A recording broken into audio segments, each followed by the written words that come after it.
पुढचा क्लू सांगतोय I am a naming word.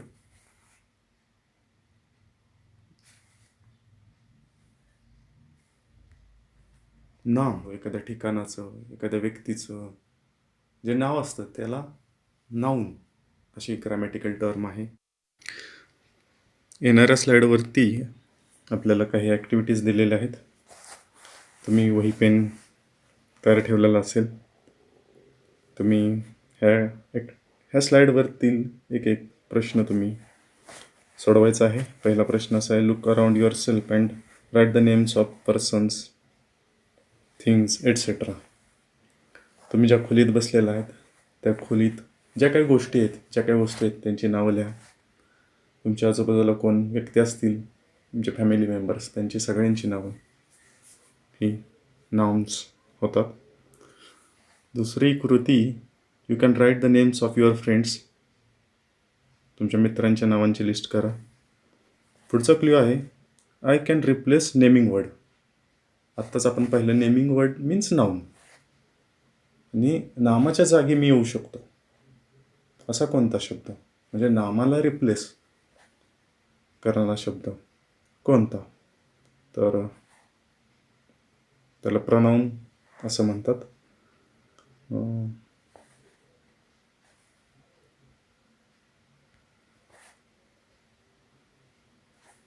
इथं काही मी तुम्हाला वाक्य दिलेली आहेत. ती वाक्य तुम्ही सोडवा. डॅश एम अ स्टुडंट, इथं कुठलं प्रनाऊन सुटेबल आहे, योग्य आहे ते तुम्ही तिथं लिहा. Ranjit is my friend, dash speaks in English. This is Sunita's house, dash is a good student. My father bought a book, dash is very interesting. I saw many boys and girls, dash were dancing happily. इथे काय मी प्रनाउन्सची list दिलेली आहे. याच्या व्यतिरिक्त सुद्धा आणखीन pronouns आहेत. तुम्ही ही प्रनाउन्स आधी लक्षात ठेवा. प्रनाउन्समध्ये तुम्ही नेहमी भर घातली पाहिजे. आणखी कुठली प्रनाउन्स आहेत ते तुम्ही शोधली पाहिजेत. पुढचा clue, I accompany nouns or pronouns and show their relation to another words. मी नामासोबत किंवा सर्वनामासोबत येतो आणि त्यांचं रिलेशन दुसऱ्या वर्ड्सशी कसं आहे ते मी दाखवतो.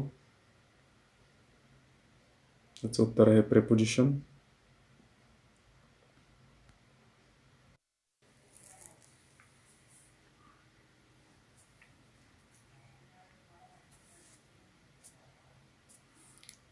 ह्या स्लाईडवरती काही मी ॲक्टिव्हिटीज दिलेल्या आहेत. त्या ॲक्टिव्हिटीजच्या मदतीनं तुम्ही प्रिपोजिशन म्हणजे काय हे समजून घेऊ शकता.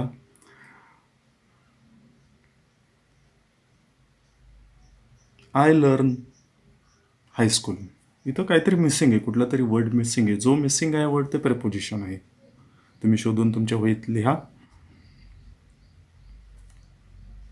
Daily I play the vast ground our school, इथं 2 शब्द मिसिंग आहेत, ते तुम्ही शोधा आणि लिहा. Mister Sawant sir always speaks us in English, इथं 1 शब्द मिसिंग आहे. He sits his cabin, 1 word is missing. There is the road our school, 1 word is missing in this sentence. इथं काही प्रिपोजिशनची मी लिस्ट दिलेली आहे. तुम्हाला काही प्रिपोजिशन नक्कीच माहीत आहेत. आणखी त्या माहितीत तुम्ही भर घाला. ते तुम्ही प्रत्यक्ष वापर करून शिकला पाहिजे.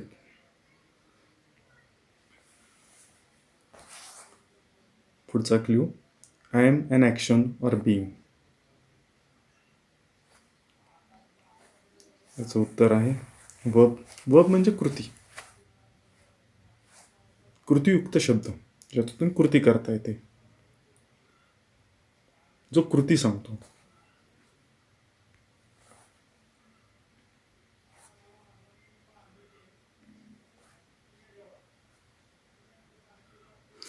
पुढच्या स्लाइड्सवरती तुम्हाला काही इमेजेस दिसतील. ही कुठली कृती आहे ती तुम्ही तुमच्या वहीत नोंदवून घ्या.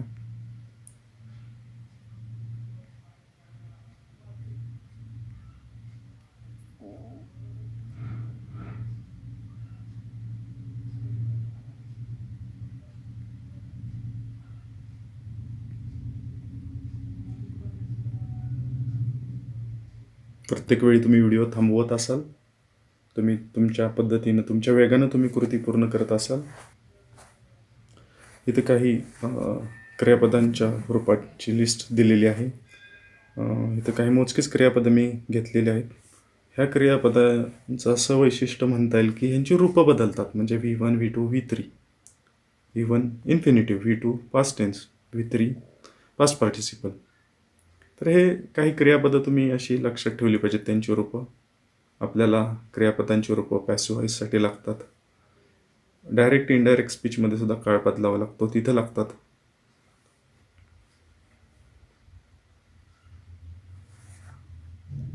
पुढचा clue, I am an affix attached before a word. मी असा प्रत्यय आहे जो शब्दापूर्वी येतो. त्याला मराठीत एक टर्म आहे, तुम्ही ती शोधून काढा. तुमच्या मराठीच्या टीचरांना तुम्ही विचारू शकता किंवा तुमच्याकडे असलेलं एखादं मराठी व्याकरणाचं पुस्तक तुम्ही त्यातून ती शोधून काढा. ती टर्म म्हणजे तुम्हाला इकडे इंग्रजीमध्ये समजायला सोपं जाईल. प्रिफिक्स,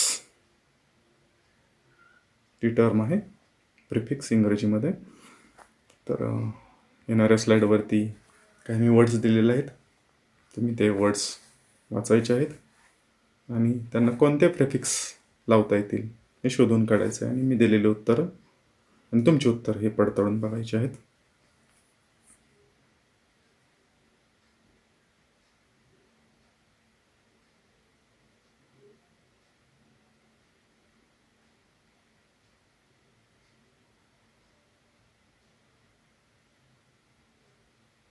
पुढचा clue, I sound the same but differ in spelling and meaning.